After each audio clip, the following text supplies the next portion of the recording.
YSR Congress party ప్రతిపక్ష హోదా కోసం భిక్షాటన చేస్తూ ప్రజల్ని అడుక్కుంటుందని మంత్రి వాసంశెట్టి సుభాష్ విమర్శించారు. అందుకే దాని పేరును భిక్షాటన దినంగా మార్చుకోవాలని హితవు పలికారు. ప్రతిపక్ష హోదా కూడా లేకుండా వైసీపీ 2 సంవత్సరాలు పూర్తి చేసుకున్నందుకు ఆ పార్టీకి వాసంశెట్టి సుభాష్ శుభాకాంక్షలు తెలిపారు. 2 సంవత్సరాల కాలంలో తాము 24 లక్షల ఉద్యోగాల భర్తీకి సిద్ధం చేశామని చెబుతున్న మంత్రితో మా ప్రతినిధి శివ ఫేస్ టు ఫేస్. ప్రభుత్వం ఎప్పుడే దాదాపుగా 2 సంవత్సరాలు పూర్తవుతుంది. ఈ నేపథ్యంలో ఏపీ ప్రభుత్వం అనేక అభివృద్ధి సంక్షేమ కార్యక్రమాలు నిర్వహించింది. ప్రస్తుతం మనతో మంత్రి సుభాష్ సార్, ఏంటి అసలు ఈ 2 సంవత్సరాల కాలంలో ప్రజలకి ఏ రకమైన సేవలు చేశారని భావిస్తూ ఉన్నారు?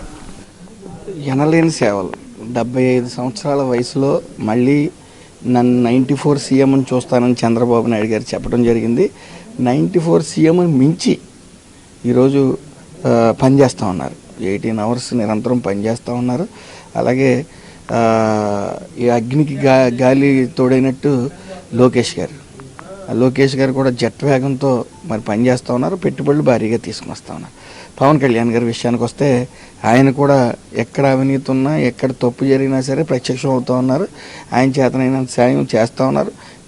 ఆయన చేస్తున్న శాఖ ద్వారా కూడా ఇటు కేంద్రంతో మాట్లాడి అనేక నిధులు మా అందరికీ కూడా ఇవ్వడం జరిగింది. సో అభివృద్ధి సంక్షేమం అనేతో పాటు పెట్టుబడులు అనేవి వెల్లువలో వస్తూ ఉన్నాయి. పెట్టుబడులు రావటం వల్ల మన ఆర్థిక వ్యవస్థ బలపడుతుంది. అట్ ద సేమ్ టైం నిరుద్యోగ సమస్యకి ఒక పరిష్కారం చూపించిన వాళ్ళు అవుతాం. మన ఆంధ్రప్రదేశ్ కాకుండా ఇతర రాష్ట్రాల నుంచి కూడా వచ్చి ఇక్కడ స్థిరపడే వ్యవస్థను స్థిరపడే విధంగా ఈ పెట్టుబడులు తీసుకుని వచ్చారు. సో రొటేషన్ అనేది పెరుగుతుంది, బయట నుంచి వస్తారు. అలాగే ఇంకా ఈ 2 సంవత్సరాలకే 24 లక్షల ఉద్యోగాలు పోయింది. అలాగే రానున్న కాలంలో 24 లక్షలు 25 లక్షలు ఉద్యోగాలకి సర్వం సిద్ధమవుతుంది. సో మనం ఇటు సంక్షేమం ఇస్తూ ఉన్నాం. అయితే సూపర్ 6 సూపర్ హిట్ చేయడం జరిగింది. అలాగే అభివృద్ధి కూడా నా నియోజకవర్గానికి వస్తే 250 కోట్లు అభివృద్ధి పనులు చేయడం జరిగింది.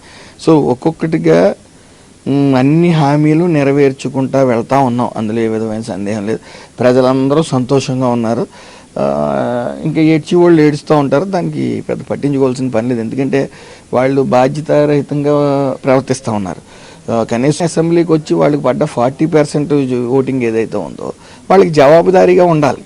విషాన్ని జిమ్ముదాం, లాస్ట్ని పాదయాత్ర చేద్దాం అంటే ఇతను ఒక్క ఛాన్స్ అంటే నమ్మి ఒక్క ఛాన్స్ ఇచ్చిన తర్వాత ఈ 5 ఏళ్ళ పాలన చూసి ఆ 151లోంచి 5 ఏళ్ళ పాలన చూసి 5 లేపారు, 11కి పరిమితం అయ్యారు. సో ఆ ప్రమాదాల నివారణకి ఎటువంటి జాగ్రత్తలు తీసుకుంటున్నారు? ఇప్పటివరకు జరిగిన వాటికి భవిష్యత్తులో ఎటువంటి చర్యలు ఉండబోతున్నాయి? ఆల్రెడీ సేఫ్టీ ఆఫీసర్స్ అని ప్రతి సంస్థకి ఉండాలి సేఫ్టీ ఆఫీసర్స్ అని చెప్పడం జరిగింది. అలాగే అనేక యూనివర్సిటీస్తో కూడా మేము ఎంఓయూలు చేసుకున్నాం చేసే విధంగా సేఫ్టీ ఆఫీసర్స్ని.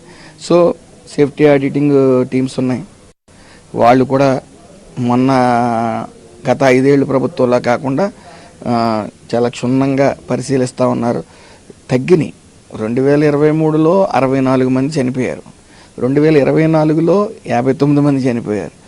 సో 2025లో సుమారు 32 మంది చనిపోయారు. 26లో 17 మంది. సో గ్రాడ్యువల్గా తగ్గుతుంది. 0 యాక్సిడెంట్స్ వైపే మేము అడుగులు వేస్తూ ఉన్నాం. ఆ ప్రతిపక్ష హోదా కోసం భిక్షాటన చేస్తూ 2 సంవత్సరాలు కోర్టులో కానీ బయట కానీ తీవ్రంగా పోరాటం చేస్తూ ఉన్నారు. వాళ్ళకి నా శుభాకాంక్షలు తెలియజేస్తున్నాను. ఈరోజు వాళ్ళకి భిక్షాటన దినంగా వైఎస్ఆర్సీపీకి అంకితం చేస్తూ ఉన్నాం. మరి వాళ్ళు ఇంకా భిక్షాటన చేస్తూ ప్రజల మధ్యన చులకనవ్వాలని మనస్ఫూర్తిగా కోరుకుంటున్నాను. ఎందుకంటే అది ప్రజలు ఇచ్చేది ప్రతిపక్ష హోదా అనేది ఏమాత్రం ఇంగిత జ్ఞానం లేకుండా. ఇంగిత జ్ఞానం ఉంది. గతంలో 23 వస్తే 5 తీసేస్తే 18కి వస్తారన్న జ్ఞానం ఉంది అతనికి. కాకపోతే ఏదో ప్రజలు పిచ్చోళ్ళు అనుకుంటున్నారా లేకపోతే ఏమనుకుంటున్నాడో ఏదేమన్నప్పటికీ సక్సెస్ఫుల్గా అడుక్కుంటున్నారు. పులి సింహం అన్నారు. సింహం ఆకలిస్తే గడ్డి తిన్నది కదా. మరి ఈ రోజున ప్రతిపక్షం ఈ 11 సీట్లు వచ్చినాయి బాబు అని అడుక్కోవటం పెట్టి ఈ పుల్లు అనరు.